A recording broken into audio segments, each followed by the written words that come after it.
Our first LessWrong post is the meditation on curiosity.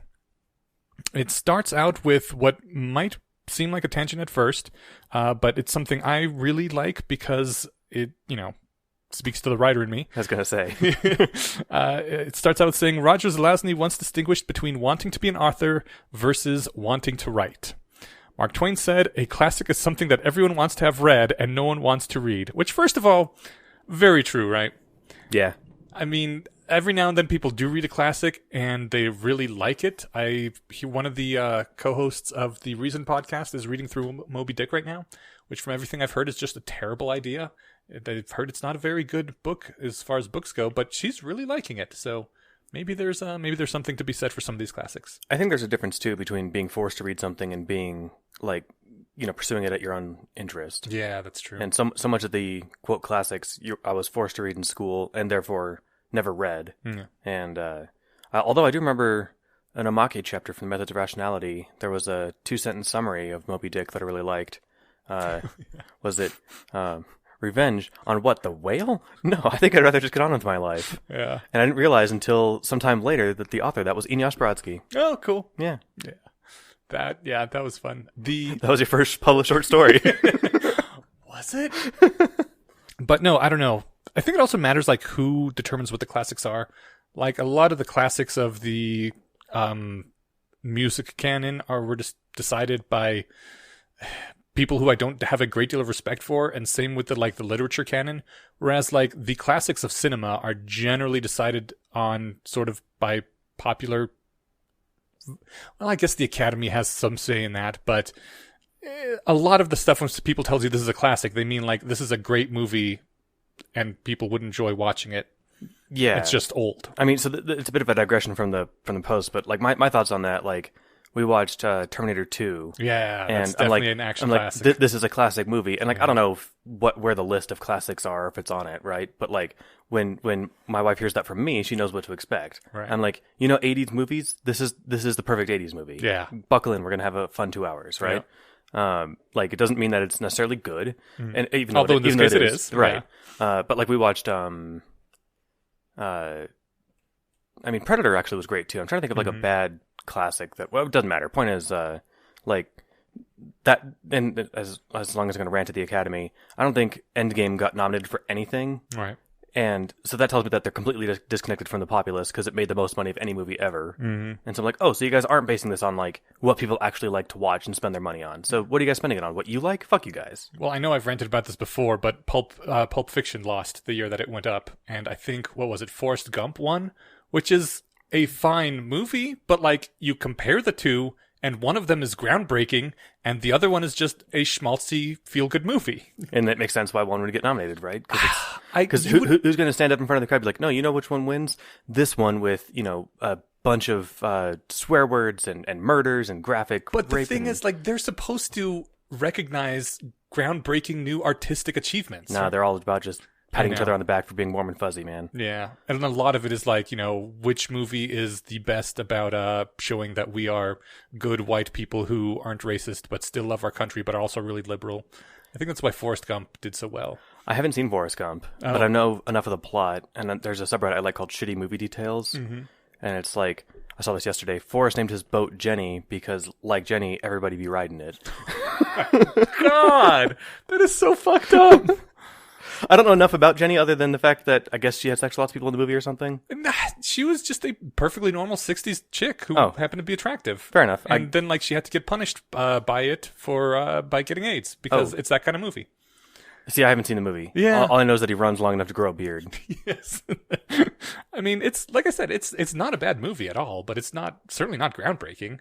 Yeah. It's more like, if you are a good American, these are the values you believe in. The other reference I know to it is from Tropic Thunder, but we can't go into that, so. Such a good movie.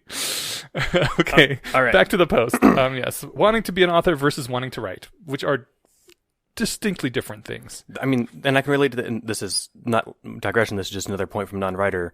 There are lots of things like people want to be accomplished, but not to work to accomplish stuff, right? And like everyone wants to be respected and esteemed, but getting there seems hard. Yeah. It'd be great just to fast track and be like, look, I've got the respect and esteem of all my peers. Yeah. Well, and for those people, like, the problem is, like, putting in the work, it's just work. Whereas people who just want to write, or people who just want to noodle around on their guitar all day, they already want the thing that is going to get them that esteem. So it's sort of a byproduct. That's a good point. Yeah. Like, most of the great guitarists are people who just love fucking around with the guitar for hours and hours every day. I wonder if there are musicians who really hate music that got popular.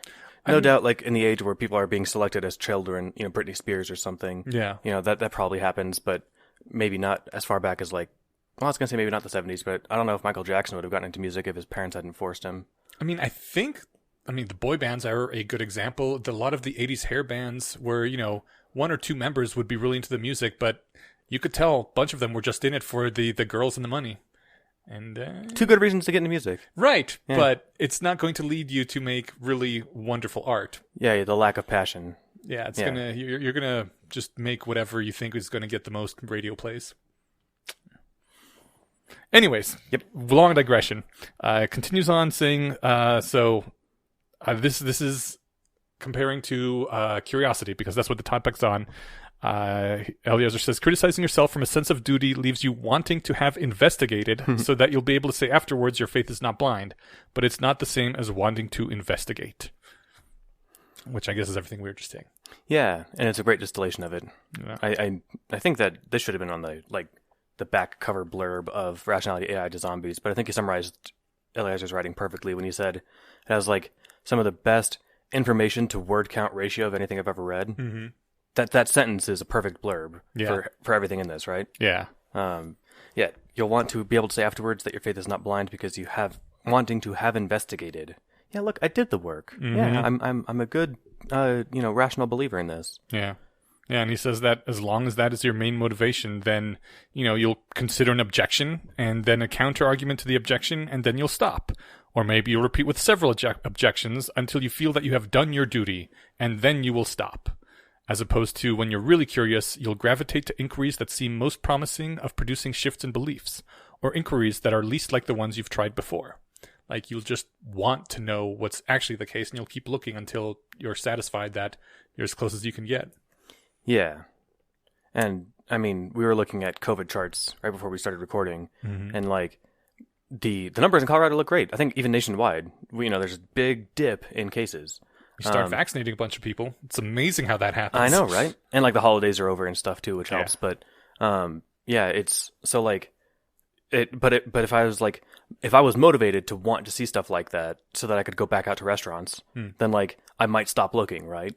Like, oh, great, look, numbers are down. We only had 1,200 cases last week in Colorado that were reported. Of course, that's not true curiosity, and I actually want to know what the real state of the world is, right? So I can't just stop at the one bit of happy thing that I've seen, and then when I encounter arguments, show them that graph and justify myself, right? Yeah. I will say that I know I've made this argument before in our podcast, no less, but at this point we're going on, 4 years? At least. Yeah, maybe longer, so it may have been a long time. But we were once discussing religion, and it's been my position for a long time that you don't need to have any sort of necessarily anti-religion mimetic device. All you really need to teach people, to instill in people, is a love of truth. Like, if you really instill in someone a love of truth strong enough that they're going to pursue and try to find out what truth is, they're eventually going to stumble across the scientific method. They're going to stumble across critical thinking, because these are the things you find when you want to know what's actually true. And, like, you find your own way out of religion if you care about what's true on a deep enough level, because, it's it's very easily demonstrably false. So yeah, there's a lot of societal shit to get over, but once you get over that, if you have a deep enough commitment to truth that you're willing to, take the hits in whatever social standing you need, you're like, I don't care if this will make me unpopular in my church. Like, I really want to know the truth enough. You eventually get yourself out of religion. Like, that's all you really need. And it's one of the components of that is, like, you learn how to ask good questions. Yeah. And part of that is being curious. Yeah. And then you realize very quickly there are no good answers. Right. Like, and I have a religious deconversion story that is, like, apparently so seemingly sincere that I've been accused of me making it up. Like the short version is like, at some point when I was like 11, like in 6th grade, I learned something about how, the very pleasant history of the United States when Columbus, brought Christianity to the United States. Yeah. And I'm like, wait, they weren't Christians before? My understanding was that you had to be to not go to hell. Mm-hmm. And I asked my parents about that, and my dad was like, yeah, that's where faith comes in. I'm like, what the hell does that mean? And so then I ask around, and that's then where stopping asking questions comes in. Yeah. And so then I as this went on over the years, I asked my friends and peers of various religions, like, what are your reasons for believing that God exists? Because I was actually curious. Yeah. I came from a position of wanting this to be real because that would be great. And I'm like 15 trying to figure this out. And then I found that, like, I finally just, like, I had asked a Mormon friend, and she was just stoked that someone was asking her about it. And she got me a Book of Mormon. And I'm like, well, no, I'm just more curious, like, what the reasons are. Like, why does your religion think that this is true? Mm-hmm. And I don't think she'd ever been, like, asked that question before. Okay. And so then it sort of just comes out to, I think Sam Harris distilled it this way, that there aren't like 100 reasons for believing in religion. There are 3. One, like, you think your religion, or there are 100 reasons for believing that, or for saying that God. Long story short, there aren't a litany of great reasons for it, right? Mm-hmm. There's like a handful of the same ones. Some version of the creation argument, some version of we need this for morals, or some version of meaning, right? Okay. Like, and I those aren't the same 3 that he gave because he's answering a different question. But like, the when you think about it, like, those aren't good reasons to believe something. Yeah. Like, the creation argument is the most compelling of the 3 until you look at other explanations for stuff. Right. And like the lack of meaning and the lack of morals, that's not how the world works. Right. Yeah, sure, it'd be nice if it did, but no. I mean, why did we evolve from like apish fuzzy ancestors? There's no moral in that. There's no meaning necessarily there. Yeah. Like that's not how truth is uncovered. Yeah. And so I came to the reluctant conclusion in my mid-teens that, like, oh, I guess this just isn't true. Yeah. And I remained open to it for a while, and then it kind of switches to the other kind of this post where then it's just fun to argue. Yeah. Like, once I came down and, like, all right, God isn't real, then I had a couple fun years of the new atheist stuff. This was right around that boom and, arguing with people and enjoying all that. So yes, that was actually a really good time. Yeah. Wow. I'm kind of surprised, like, how that was really enjoyable, whereas culture war stuff is just hell. I think discourse has gotten worse. Yeah. I mean, I'm now old enough to say that. There was a great bit on SNL last night during Weekend Update. They had 2 people on who were like pro cancel culture, and they're like, it's not going far enough. We need to start canceling children. And so they pull up like Twitter, and like the last one was this baby, and it's like, this baby cried when they were delivered by an African American doctor. Cancel this baby. Yeah. Maybe it's just that the stakes are higher. Like, before, if you went into a chat room and you argued for or against atheism, you wouldn't lose your job. You wouldn't be outcast. Nobody knows who the fuck you are. Yeah, right? And now it's like, yeah. Well, I think even now, like, people will try to destroy your life for arguing these sorts of things. And I maybe it happens, but I'm not, and I'm sure it happens in deep religious cultures, but I've never heard of anyone being attacked, like, trying to get fired because they're non-religious, right? I mean, it would happen. It would happen in the 80s, 90s. Well, I mean, sure. Even before then, like in the 50s, if you said you were an atheist, I meant unemployable. Since like 2000 during the new atheism stuff. Okay, yeah. Yeah, back in the day, they ate babies, don't you know? Like, that, I mean, that was the thing. But like now, you can make up allegations and say, yep, this person's non-religious, so I hear they're a child molester, and go talk to their boss. But you can't get them fired for not being non-religious anymore, really, in most places. Nowadays, no. Yeah. Anyway, The Fable of Science and Politics showcases the reactions of different characters to an astonishing discovery. Ferris, the last character, embodies the power of innocent curiosity, which is lightness and an eager reaching forth for evidence. And this was one of the very early posts. I remember we did cover it, and I know we all read different parts from it, didn't we? Mm-hmm. I want to go back and look that up. But yes, that was the one where living underground culture who has a big culture war over whether the sky is blue or green, and they've never seen it. Which is a pointless thing to care about when you live underground, but that's how that shit happens. Tribal politics happens, yeah. Yeah. And then the ground cracks open from this one really far expedition team, and they see the sky, and it's all about their reactions to seeing what the actual color is. One covers up the hole and says, I can't tell people this, and yes. One freaks out, and then one's like, oh, what else is out here? That's supposed to be the nice, happy one. Yeah. Backtracking just a little bit about the religion thing, I have some sympathy now for people who think, like, religion might be necessary for social cohesion to have like a society that functions. I don't think that's necessarily the case, but like I understand their point of view. But I think that's where like if you care enough about knowing the truth and saying the truth, you just don't care. You're like, if society can't handle it, then that which can be destroyed by the truth should be, right? Like, it's true. And I love truth so much that fuck you and your crazy, this is what is needed for society to function. But at that point, if that's actually true, the people who stick to truth opposed to lies are going to die out, and the people who are okay with lies for social sake will prosper. I'd be willing to draw the line somewhere at like you said, at the conclusion of that. I can't think of a truth that might cause that, but like if the widespread acceptance of this fact would lead to the end of the world or the end of civilization, I think it'd be okay to like, all right, you know what, let's not turn over that rock until we're ready, right? I mean there are some rationalists who are religious, which I think is nuts, but I believe their argument is something akin to these things that were invented were done for the purpose of keeping civilization from falling apart, and we got to preserve that. And I disagree with them, but like because now there's evidence to the contrary. Yeah. But that is the one sympathetic argument I can think of for religion. I'm it's so disingenuous. I can't think that that's their actual reason. Well, but and maybe. Also like then you have to tell your children what you know is a lie. It's like living in... You saw that Shyamalan movie, The Village? Yeah. Yeah, not a very good movie, but it would be like living in the village and telling everyone things that you know are lies because you think it's better for them, and like, fuck that. I'm trying to think. I mean, I don't know. If given time and if we wanted to spend the episode on this, I could generate examples, like if COVID worked differently or something, and like, I'm trying to think of a plausible way that this could work, but like lying to everybody and saying, yes, actually staying home is the only way to stay safe, when in fact wearing masks is plenty, but like you just know that won't work.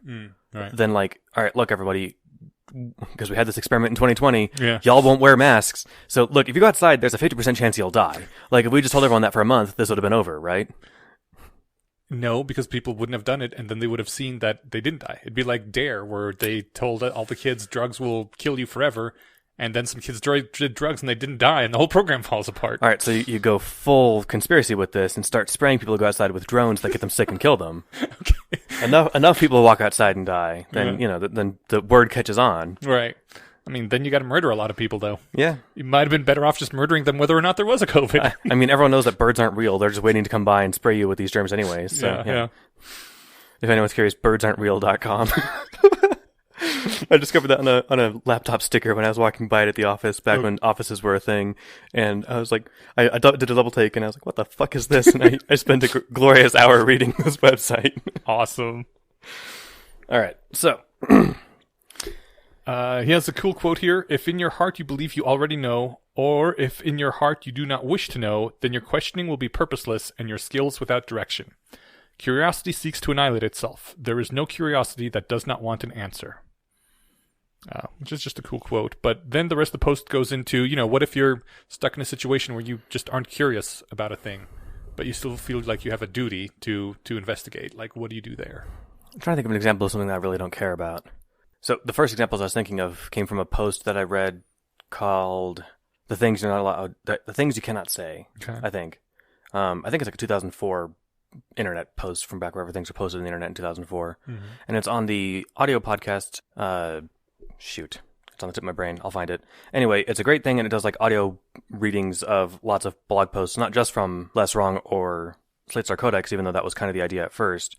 But the podcast is called Second Enumerations, and it's not in the store. You got to go find the website and click the RSS feed to download it. And they stopped updating in 2017, but it did, I think, 16 episodes, and one of them was on the this post called "The Things You Cannot Say," or what you can't say. That's what it was.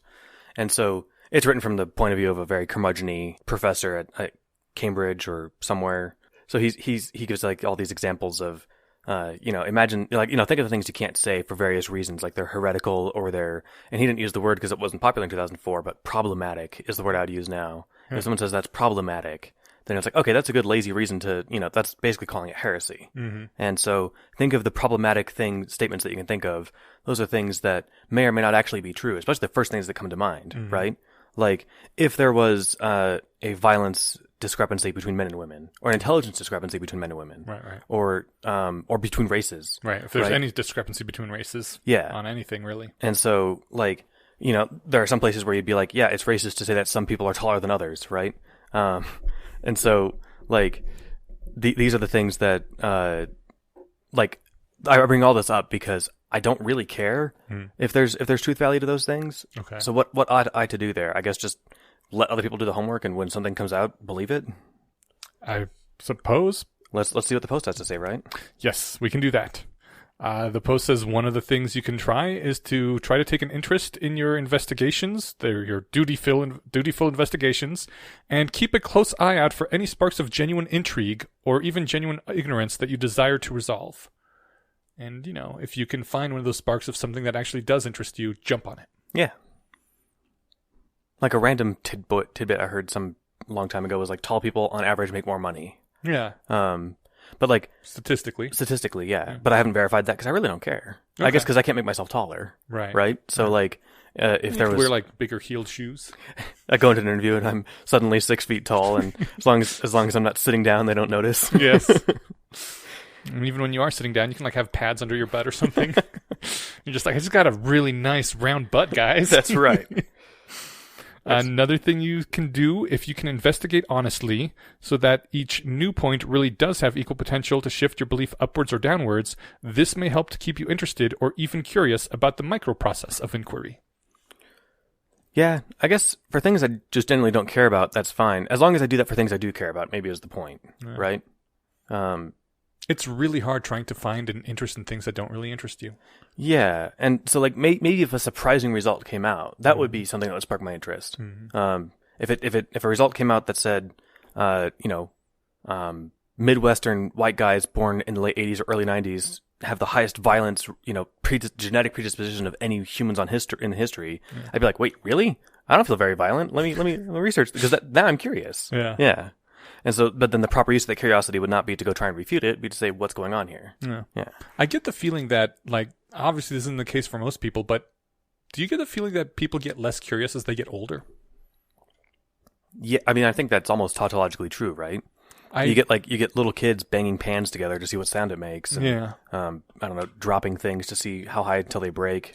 Kids are little scientists. Yeah. Until they make too much noise and you tell them to shut up, and then the spirit of science is stamped out of them. Well, I mean, I think part of that is once you've banged enough pots and dropped enough things, you know what sound they make. So that's not a thing that sparks curiosity anymore. You're like, yeah, I know how it's going to sound like. But like just in general, general curiosity drive seems to wane as people get older, right? Maybe. Yeah, that's probably true. Especially I know it's not true of all people. There's some people who are super curious right into old age, but it seems like as a general statistical thing. Well, like then you kind of extrapolate out the making noises with pans thing. If you're 75, you've made all the noises and, looked at all the things, and it's like, yeah, I don't really care to bang these two things together because I'm pretty sure I know what it sounds like because I've done it 10 times before. And that's true for everything they encounter, and not just making noise, but maybe that's investigating why scientists retain their curiosity longer, because they run into more and more things that they don't know the answer to, so they keep wanting to know. Yeah. Whereas, like, if you're an expert wood carver, by the time you're 70, there's not much more for you to learn about wood, so you're just not very curious anymore. Then again, if someone came along and told you, like, oh my god, did you know that, Kamagong is the best thing to build a canoe out of or something, you'd be like, wait a minute, no way, that wood's way too heavy. I could see that sparking interest. Yeah. But maybe it varies. Like, I'm trying to right now I'm spitballing, like, is it a biological thing where just your hormones change as you get older, and we are more naturally, inclined through the various hormonal reasons to be more curious when you're younger, and as your hormone profile changes, if that curiosity fades away, and if this is something we could fix in the transhuman future by, like, I would like to be curious again for a number of years. Let's alter my hormone levels so that I'm back to that sort of childlike wonder, or if this is purely like a matter of what you already know and what you are encountering in your daily life not being interesting anymore. Yeah, I don't know anything about hormones. I'm guessing it's more the second thing but I'm open to believing whatever if someone had evidence. But I think it's more just like, yeah, I've seen 100 of these. They're probably like the other 100 I saw. I think it's probably mostly those things, but that might be part of why there's such like this association with giddiness and wonderment in general with taking a psychedelic drug, because suddenly all your experiences are novel again. Yeah. It's like being a child. Yeah. And it's like I didn't know I could hear. I didn't know I could see sounds and taste colors and. I've still never been able to do that. Have you been able to do that? Not quite, no. Okay. But I mean, I get like I've had visualizations in my head to noises that I'd never had before. Okay. But I've never seen color or seen color when sound goes off or something. Yeah. But even then too, things are still weird enough that like it puts you in this light curious mode or something, right? Right. So maybe something kind of like that, just because that's a new novel thing, unless things are novel when you're 100 years old. Cool. So yeah, Litany of Tarski again is brought up here. If the box contains a diamond, I desire to believe that the box contains a diamond. If the box does not contain a diamond, I desire to believe the box does not contain a diamond. Let me not become attached to beliefs I may not want. It's a good one. Meditate upon the possibility that there is no diamond, the subsequent advantage that will come to you if you believe that there is no diamond, and the subsequent disadvantage if you believe there is a diamond. There's a great tie-in here to the New Atheist stuff. This was a good, fun argument in one of Sam Harris's books, either The End of Faith or Letter to a Christian Nation, where people talk about like the community building aspect of religion. And he's like, that's fine, but you don't need that for community building. And imagine how absurd it would be if you just did it around a blatant lie because of like the joy it brought to you. Like, oh yeah, every Sunday my family and I get together in the backyard and dig because we believe, for the sake of our family community, that there's a diamond in the backyard the size of a refrigerator. And so we get together every weekend and dutifully dig in the backyard, and it's a great way to bring the family together. And like, how insane is that, right? Mm-hmm. So I like that they're also tied into diamonds because, yeah. Diamonds are tight. It ends, I think this is near the end anyway, I'm not sure if it's the last sentence. If you can find within yourself the slightest shred of true uncertainty, then guard it like a forester nursing a campfire. If you can make it blaze up into a flame of curiosity, it will make you light and eager and give purpose to your questioning and direction to your skills. I love it. And the opposite of meditating on curiosity is singlethink, basically. No, not quite. Not opposites, but no. A way to not meditate properly on curiosity is singlethink. Assuming I'm understanding this correctly. I don't think you are. Okay, then maybe I'm paraphrasing it poorly. Okay. To me, I'm thinking like I've got my rehearsed reason for this, so I'm no longer curious. Or like I don't care about the true explanation because I've got my explanation already. Okay, no, I mean like that's definitely a thing. I'm not sure that's what he meant by the word singlethink though. All right, then let's actually get into it. Okay, next post is singlethink. And if you go way back in the show, Eliezer told this story on the episode of the podcast he was on. Oh, really? Yeah. Oh, cool. I know I'd heard it before, but then I thought I must have heard it before because I've read this before. He talked about it, I think. Yeah, I definitely remember that, I think. Well, shoot, we should... I'm saying we should link that. I think it was like episode 6, though, and our audio quality was awful, and we didn't have the good mics yet, and... Back when we were recording in a closet. Yeah. Yeah, it was episode 3 or 4. It was way early. Our 3 or 4. Our patrons have saved us and made the audio quality much better. We will link the old episode if you want to hear Eliezer speak, but yeah, it's bad quality. This was before we had all the good tech and good money that you guys have brought to us, so thanks for that. And practice. And practice, yeah. That's made a big difference, too. All right, so you summarized it. Eliezer wouldn't go through the spank machine. He thought it was out of principle to not hurt others. And then he realized it was just because he didn't want to be hurt much later. Yeah. The spank machine in this case was like handing out wiffle bats to everybody and like banging each other on the head, wasn't it? It wasn't. No. It was legit a spank machine. Yeah, it was one of those. You have to crawl through the legs of all the other kids and they spank you as you go through. Oh, I thought it was the bat thing. No, not according to the post. Oh, okay, either I'm misremembering what he said or he misremembered the story when he told it to us. Okay, I'm going to give equal weight to either of those chances. I'm misremembering something. Yeah. All right. So yeah, the thing was like. When he was a kid, he was like, oh yeah, I did it out of principle because I didn't like the idea of hurting other kids and I thought that was terrible. And then I realized when I was 15, looking back, be like, that wasn't why, I just didn't want to get hit. Yeah. It's like, obviously that was it. Yeah. And then there's this moment of realizing, oh, I knew that the whole time. Mm-hmm. I was lying to myself to give a noble reason. Mm-hmm. And that's what it feels like to, like, the subjective feeling of, oh, so that's what it's like to shove an unwanted truth into the corner of my mind. Mm-hmm. Okay, yeah. Now I'm going to do this for every unwanted truth in my head. Yeah. All my corners. Yeah. It's one thing to say that. It's harder to do that. Yeah. And that was what he called, in his teens, singlethink. because as opposing to Orwell's old doublethink, George Orwell's old doublethink thing, which is when you forget something and then you forgot that you've forgotten. So like you can have thought something and now you think something else. And he said singlethink is when you notice that you're forgetting something, but then you remember it and you hold on to the single non-contradictory thought. I thought doublethink was the thing of like where, 2 + 2 is 5 because you know it's 4, then you have to think again to give the right answer. I also agree. I think he is not correct about what doublethink is in this essay because to me, yes, part of 1984 was the whole forgetting and then forgotten that you've forgotten, but like you can't, right? That's part of what doublethink is that you can think two things at once and not notice that they're different because you've internalized this lie so deeply already. Right. That's what I think about it. I mean, it's definitely possible to forget something and then forget that you forgot it. Yeah. And then learn an untrue fact after the fact, like, oh, I just learned this, and not know that you're lying to yourself. But that doesn't sound like doublethink. That just sounds like being forgetful. Yeah. Whereas doublethink is like intentionally lying to yourself. Yeah. And like reflexively lying to yourself. Yeah. So like your conscious mind never catches on to it. Right. But at some point you know because you have to, like Draco, you have to know what you have to excuse on some level. Yeah. This similar point is made in that essay that I mentioned on that other podcast. Second enumerations, what you can't say by, it doesn't say. So in the description for the episode, if I clicked it would, but yeah. Anyway, that's sort of exactly what he comes up with. It's like, yeah, you think of all these things, and then you think, oh no, I can't think those things. Yeah. And the single think was, I can't think those things after all. So I should, because it's true. Single think was what? Just realizing that you had shoved a truth into the corner of your head to not look at? I think single think was like realizing that you had double thought and correcting for it. That's a good way of putting it. All right. I can dig it. Cool. And yeah, you already said it. Double think, you forget, and then forget you've forgotten. In single think, you notice you are forgetting, and then you remember.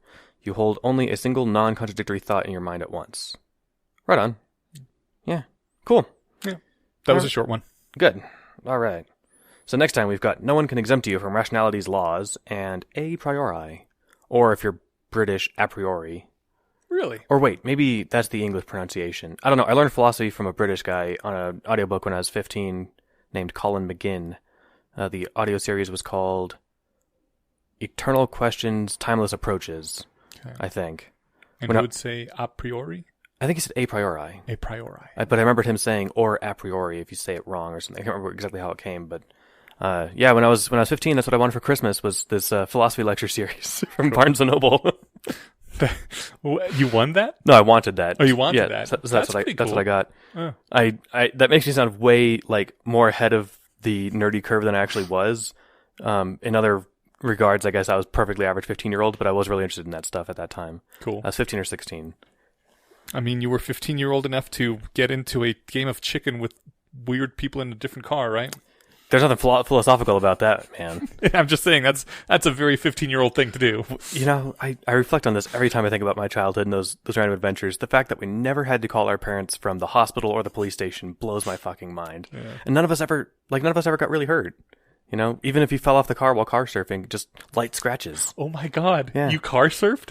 Yeah. Holy crap. More often than it would be like where instead of standing on it, because that turned out to be, very easy to fall, you would hold on to the back windshield like a Terminator in the movies. Okay. And so you could get a grip around like the little rubber edges of the windows on either side, and then feel your feet swing when they're trying to shake you off, and none of us ever fell off. Yeah.